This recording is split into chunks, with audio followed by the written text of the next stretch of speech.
177 दिन बाद दिल्ली के सीएम अरविंद केजरीवाल जेल से अब बाहर आ जाएंगे। आम आदमी पार्टी के लिए खुशी का माहौल तो है, लेकिन सुप्रीम कोर्ट ने कुछ शर्तों पर अरविंद केजरीवाल को बेल दी है।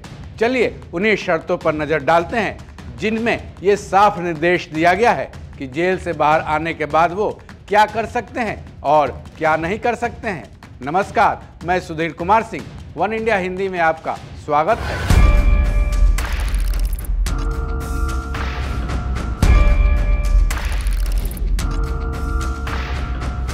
दिल्ली के सीएम अरविंद केजरीवाल को सुप्रीम कोर्ट ने बड़ी राहत दी है। दिल्ली के कथित शराब घोटाले के मामले में अरविंद केजरीवाल को सीबीआई वाले केस में जमानत मिल गई है। इससे पहले ईडी वाले केस में उनको जमानत मिल चुकी है। ऐसे में अब अरविंद केजरीवाल को जेल से बाहर आने का रास्ता पूरी तरह से साफ हो चुका है। हालांकि अभी कुछ कानूनी प्रक्रियाएं होंगी, उसके बाद ही वो जेल से रिहा हो पाएंगे। इसमें कुछ घंटों का वक्त लग सकता है। चलिए इससे पहले जान लेते हैं कि सुप्रीम कोर्ट ने किन शर्तों पर अरविंद केजरीवाल को बेल दी है।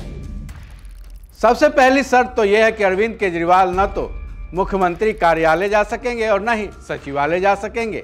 दूसरी शर्त यह है कि अरविंद केजरीवाल किसी भी सरकारी फाइल पर तब तक दस्तखत नहीं करेंगे जब तक ऐसा करना जरूरी ना हो। अपने ट्रायल को लेकर वो सार्वजनिक बयान या टिप्पणी नहीं कर सकते हैं।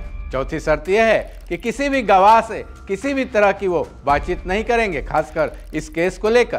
पांचवी शर्त यह है कि इस केस से जुड़ी किसी भी आधिकारिक फाइल तक उनकी पहुंच नहीं रहेगी। छठी शर्त यह है कि जरूरत पड़ने पर ट्रायल कोर्ट में वो पेश होंगे और जांच में सहयोग भी करेंगे।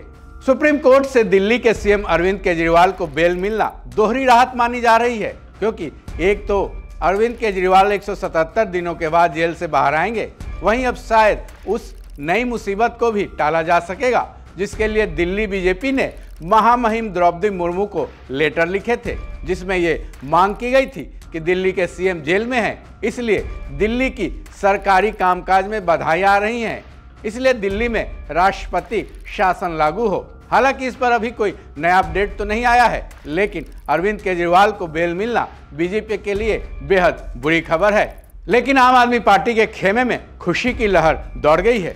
चलिए अब अरविंद केजरीवाल की गिरफ्तारी को लेकर एक छोटी सी जानकारी को ताज़ा कर लेते हैं। दिल्ली के कथित शराब घोटाले के इस मामले में अरविंद केजरीवाल को 21 मार्च को गिरफ्तार कर लिया गया था। हालांकि 10 मई को उनको सुप्रीम कोर्ट से ही अंतरिम जमानत दी गई थी। सुप्रीम कोर्ट ने अरविंद केजरीवाल को लोकसभा चुनाव के प्रचार के लिए बेल दी थी। साथ ही यह शर्त लगाई थी कि 2 जून को वो जेल में फिर से सरेंडर करेंगे। अरविंद केजरीवाल ने सुप्रीम कोर्ट के आदेश को मानते हुए 2 जून को सरेंडर कर भी दिया था। जैसा कि सबको मालूम है कि अरविंद केजरीवाल पर ईडी और सीबीआई दोनों जांच एजेंसियों की तरफ से केस चल रहा है और सीबीआई के केस में बेल मिलने से पहले 12 जुलाई को अरविंद केजरीवाल को बेल मिल गई थी, लेकिन सीबीआई वाले केस की वजह से उनको जेल से उस वक्त रिहा नहीं किया जा सका था। लेकिन अब दिल्ली के सीएम अरविंद केजरीवाल को बड़ी राहत मिली है। इस खबर में बस इतना ही। बाकी अपडेट्स के लिए जुड़े रहें वन इंडिया हिंदी के साथ।